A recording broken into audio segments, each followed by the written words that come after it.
É que eu não estou acostumada a ter uma agenda tão bonita assim comigo aqui em cima. Aí eu estou enrolada, mas eu vou me acostumar. Estou estreando ela aqui. Junto com a minha camisa, que vocês podem encontrar na Lagoinha Style, fica no 2º piso. É só subir após o culto. Tem muito livro, agenda e muita camisa bonita para vocês lá. Amém?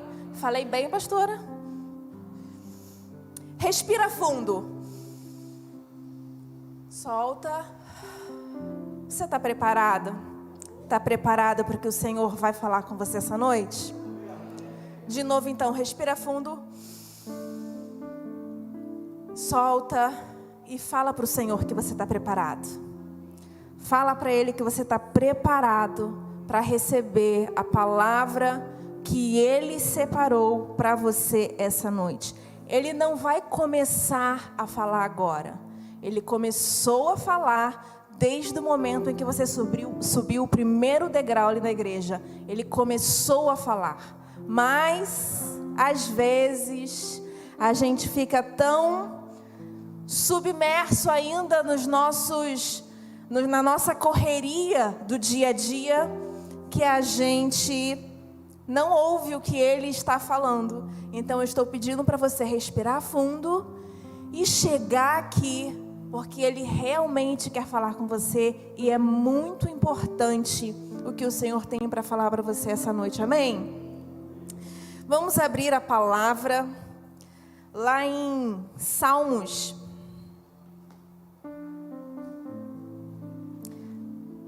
Salmos 119. Vamos ler ele todo. Brincadeira. Salmos 119, versículo 11.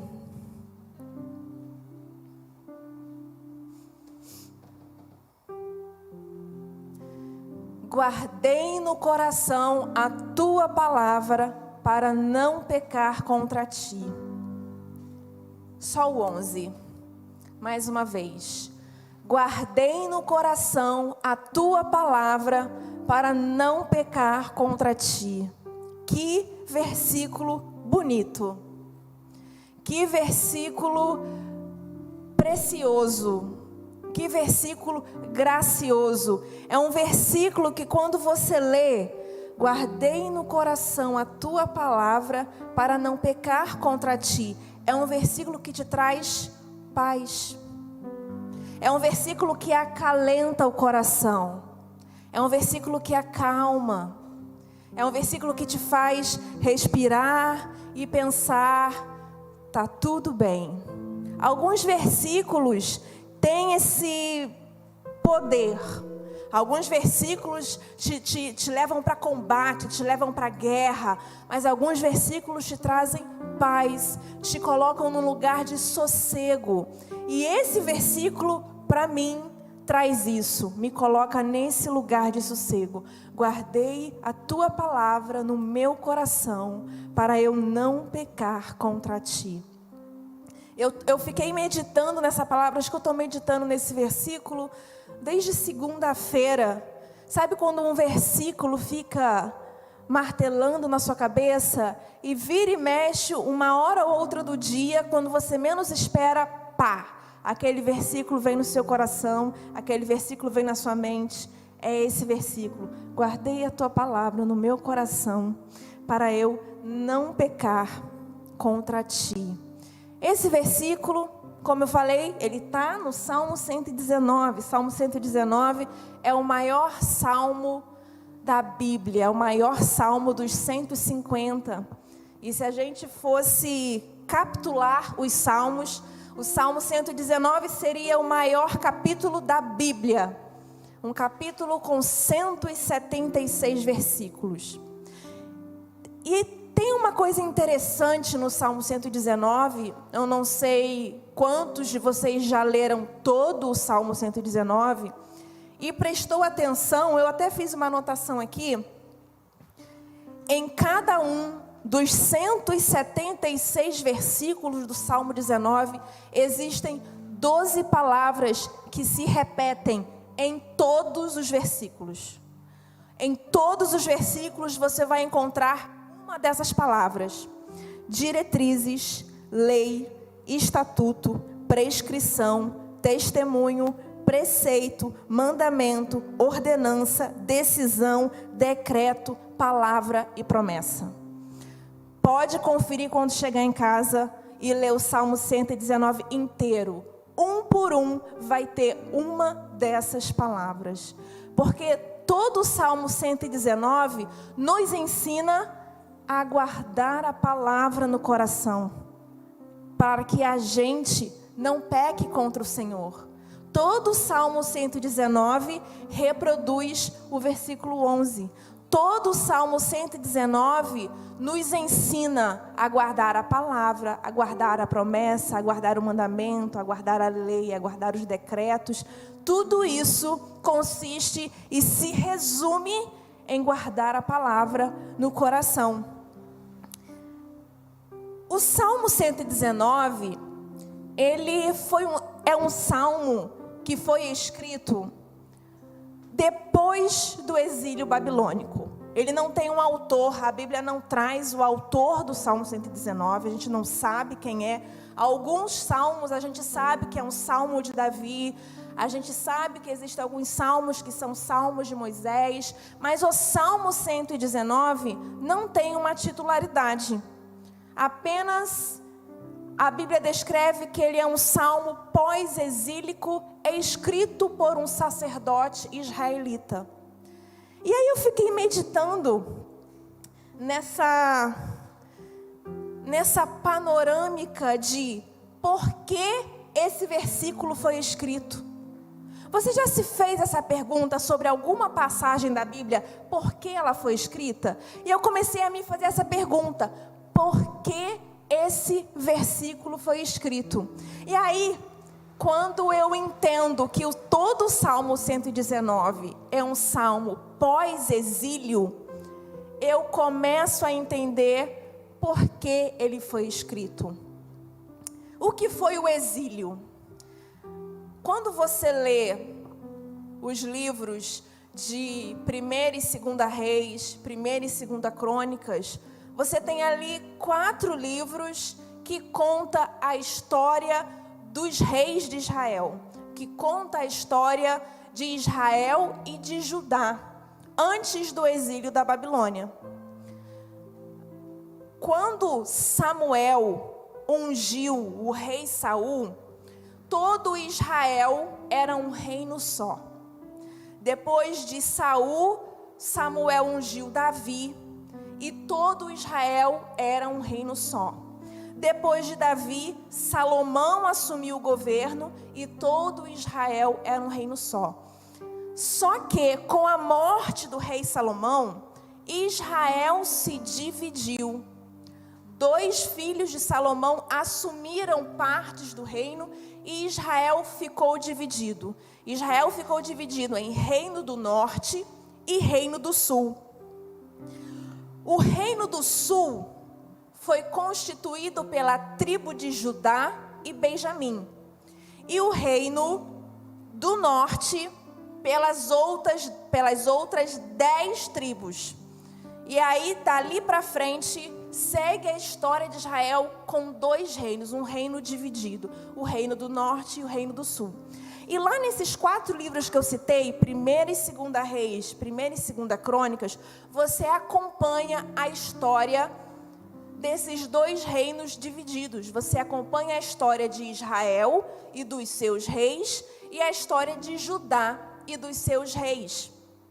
Junto com essa história que você acompanha lá, você tem diversos profetas que viviam naquela época e que aconselhavam, eles eram conselheiros do rei, conselheiros da nação, conselheiros do povo, para que o povo e o rei não se desviasse do caminho.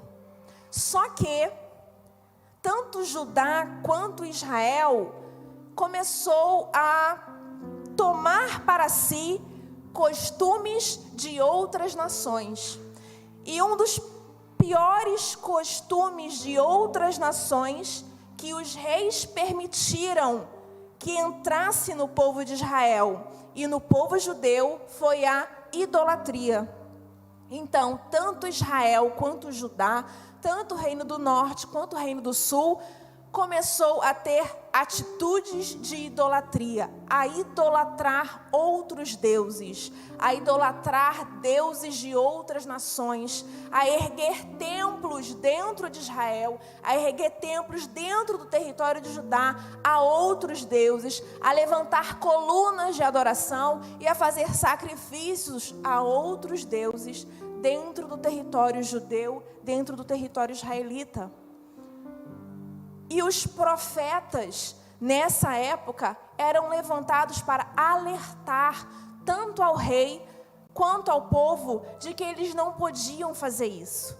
Eles eram intimados a alertar tanto ao rei quanto ao povo que só se deve adorar um Deus, que só se deve adorar a Yahvé, a Jeová, o Deus Todo-Poderoso. Mas a grande maioria dos reis não davam atenção. E os profetas continuavam e eles profetizavam que se o rei e o povo não retornasse para o caminho, que haveria um castigo, que eles iam padecer uma dor, que eles iam padecer uma perda. E ainda assim, ano após ano, os profetas falavam que o povo devia retornar, mas eles não retornavam. Ano após ano, rei após rei, reino após reino ia, reino vinha. Um ou outro rei voltava para o Senhor, mas aí o rei seguinte se desviava novamente. E o povo de Israel e o povo de Judá passou séculos nessa mistura, nessa idolatria de adorar a outro Deus, de oferecer sacrifício a outros deuses, ao invés de oferecer sacrifícios ao Senhor. Até que Nabucodonosor, o rei da Babilônia, invade Israel, domina Israel e leva todo mundo cativo, leva todo mundo preso, destrói tudo que tem lá, tudo que tem valor, rouba os objetos sagrados, rouba tudo e leva embora. Passa-se algum tempo, o rei Nabucodonosor da Babilônia vai lá no reino do sul, vai lá em Judá e faz a mesma coisa, invade a cidade, invade o templo, invade o palácio, rouba todos os objetos sagrados e leva a maioria das pessoas cativos e presos para a Babilônia, sob o domínio de Nabucodonosor. E então Israel desaparece do mapa, Judá desaparece do mapa. No meio desse povo todo que é levado cativo lá para a Babilônia, está um jovem conhecido por nós como Daniel. Daniel foi levado cativo. A primeira vez que Nabucodonosor levou as primeiras pessoas, ele levou as pessoas mais importantes do reino. Ele levou os estudiosos, os sábios, os cientistas, os intelectuais, os nobres. Ele levou todo mundo que tinha alguma coisa a oferecer. Por quê? Porque todo esse conhecimento que eles tinham a oferecer ia ser aplicado na Babilônia. Tanto que Daniel, quando é levado cativo para a Babilônia, ele passa a habitar no palácio. E o tempo passa, o nosso foco aqui não é Daniel, mas o tempo passa e ele chega a virar governador de uma das províncias da Babilônia. Tal o grau de importância de Daniel. Mas Israel, e a nação, e o templo, e o palácio, e o povo, tudo abandonado. Todos os objetos importantes, tudo aquilo que foi santificado, que foi consagrado no tempo do rei Davi, no tempo do rei Salomão, tudo foi destruído, tudo foi queimado, ficou tudo em ruínas. E eles foram todos presos, exilados na Babilônia. O povo ficou 70 anos exilado na Babilônia. 70 anos preso, sem poder sair de lá, sem poder voltar para sua cidade natal. Até que, 70 anos depois, o rei Ciro emite um decreto libertando o povo de Israel, dizendo que eles podem voltar para suas casas, podem voltar para o seu território, podem voltar para a sua nação e podem reconstruir a nação. E a grande maioria das pessoas retornam. Eles saem da Babilônia 70 anos depois e retornam para Jerusalém. Quando eles chegam em Jerusalém, eles veem tudo absolutamente destruído. E 70 anos depois, tomado pelo mato, pelos animais, 70 anos, uma cidade, uma nação, 70 anos abandonada. E aí, quando esse povo volta, estou fazendo um resumão da história. Quando esse povo volta, a gente acompanha a história lá no livro de Neemias, quando Neemias fala sobre a reconstrução do templo, a reconstrução dos muros, e eles começam a reconstruir.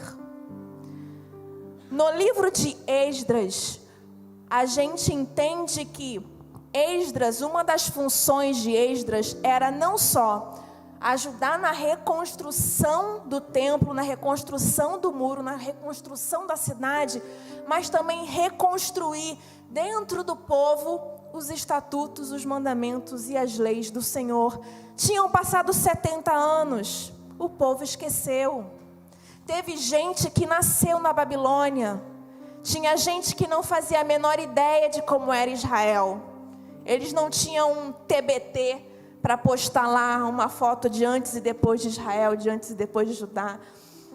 Os que nasceram na Babilônia não faziam a menor ideia, e eles retornaram, e eles precisaram aprender tudo do zero.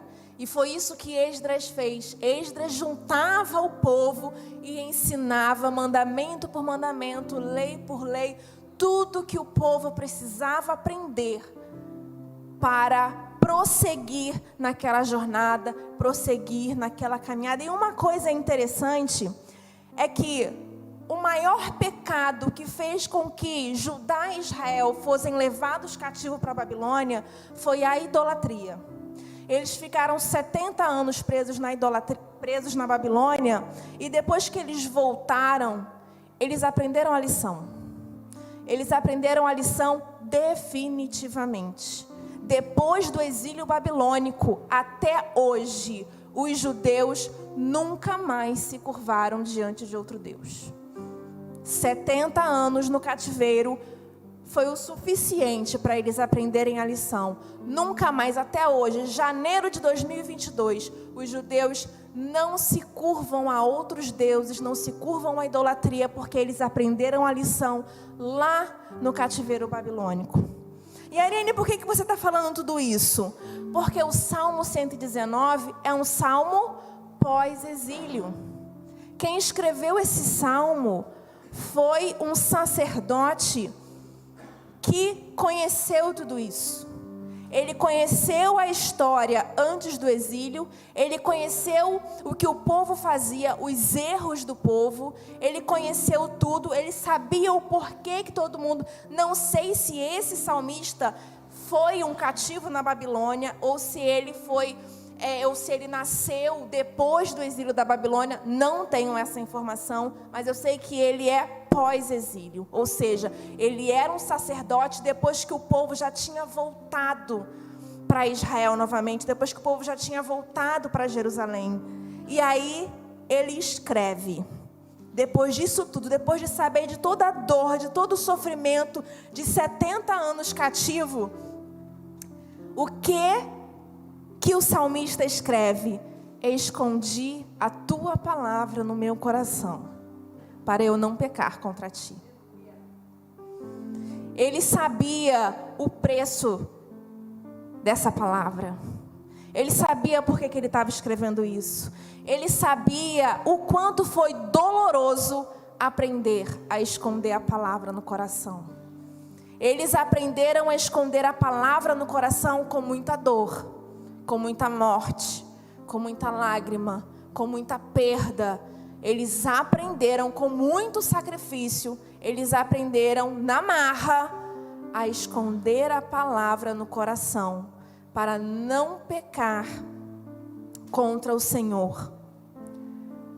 Daniel, apesar de ter sido levado cativo, a gente acompanha a história de Daniel lá no livro que leva o título dele, e a gente vê que Daniel era diferente. Daniel sempre entendeu a necessidade de esconder a palavra no coração. Tanto que Daniel passa a sua vida inteira dentro da Babilônia. Daniel passa a sua vida inteira dentro do palácio da Babilônia. E ele não se contamina com a Babilônia. Por quê? Porque lá ele já tinha a palavra escondida no coração. E então ele não pecou contra o Senhor. E quando você olha a biografia de diversos desses reis antes do exílio, e você vê como eles eram tão...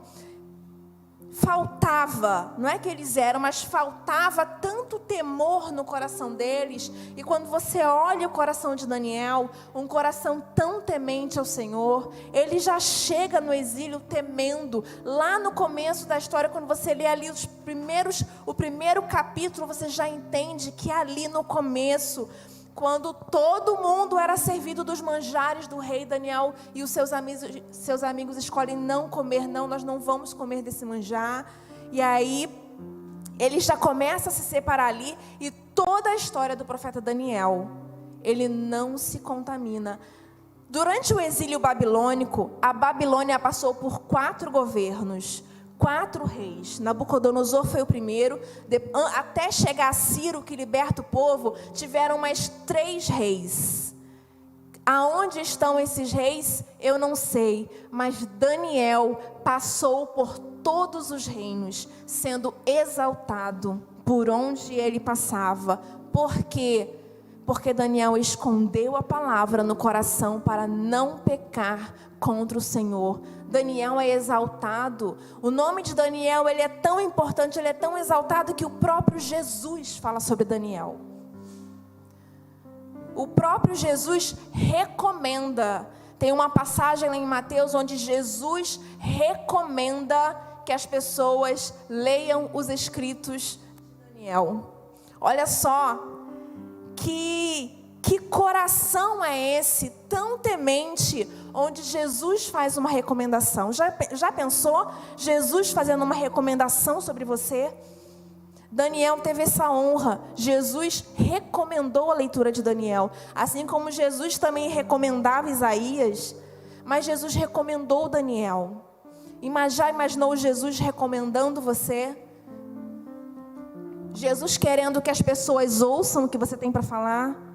Jesus olhando para você e sabendo que a palavra dele está escondida no seu coração. E é por isso que você não peca contra o Senhor.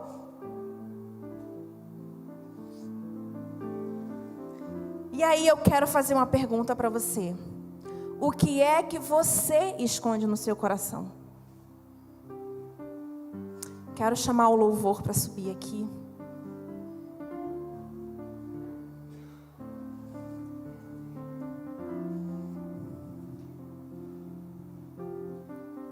O que é que você está escondendo no seu coração? Eu não sei, está escondido. Você não fala para ninguém. Se você falasse para alguém, não seria mais algo escondido. Eu não sei o que você está escondendo no seu coração. Eu não sei se você esconde medo no seu coração. Eu não sei se você esconde rancor no seu coração. Eu não sei se você esconde tristeza no seu coração. Eu não sei se você esconde angústia.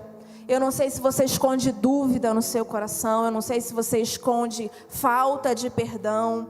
Eu não sei se você esconde ansiedade dentro do seu coração. Eu realmente não sei o que você esconde dentro do seu coração. Mas nesse momento eu vou pedir para você ficar de pé, colocar a mão no seu coração, fechar os seus olhos, colocar a mão no seu coração e contar para Deus o que é que você está escondendo aí dentro. Continua com a mão aí no seu coração. A gente vai fazer um mover profético aqui nesse momento. E a sua mão permanece aí no seu coração. Eu vou pedir para você vir aqui à frente. Todos vocês. Eu vou pedir para vocês se aproximarem aqui com a mão no coração.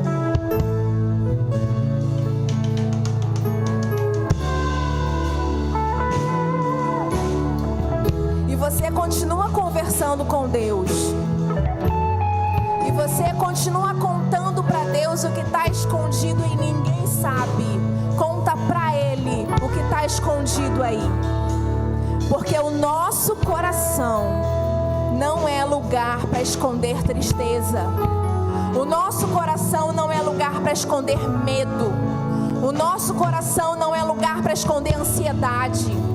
O nosso coração não é lugar para esconder rancor. Não é lugar para esconder raiva. Não é lugar para esconder falta de perdão.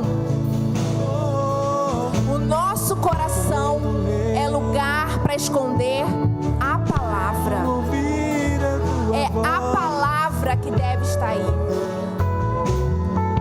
E eu gostaria de pedir nesse momento para os nossos pastores orarem com vocês. Porque o que está escondido no seu coração, que não deveria estar aí, vai sair do seu coração em nome de Jesus. Em nome de Jesus, a dor vai sair porque o seu coração não é lugar para esconder dor. Em nome de Jesus, a angústia vai sair porque o seu coração não é lugar para esconder angústia. O seu coração não é lugar para esconder ansiedade. O seu coração não é lugar para esconder falta de perdão. O seu coração não é lugar para esconder mentira. O seu coração não é lugar para esconder raiva. O seu coração é lugar para esconder a palavra.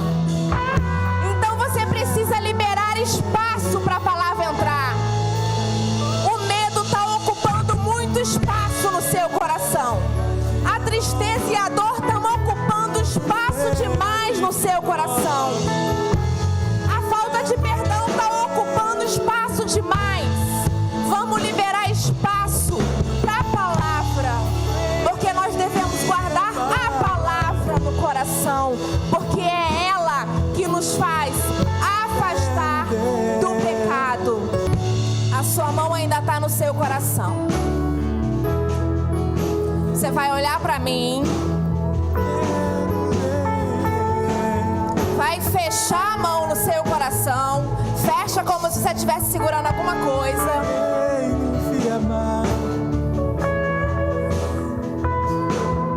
Olha lá para trás, olha lá para trás, olha lá para a porta. Isso aí que não devia estar no seu coração, já saiu do seu coração, agora está na sua mão. E você vai lançar isso daí lá fora. Eu vou contar até 3. 1, 2, 3. Foi! Sai!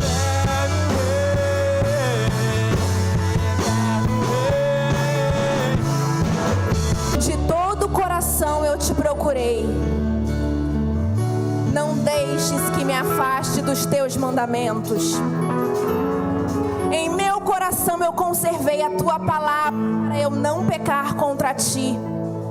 Bendito sejas, Senhor, e ensina-me os teus decretos.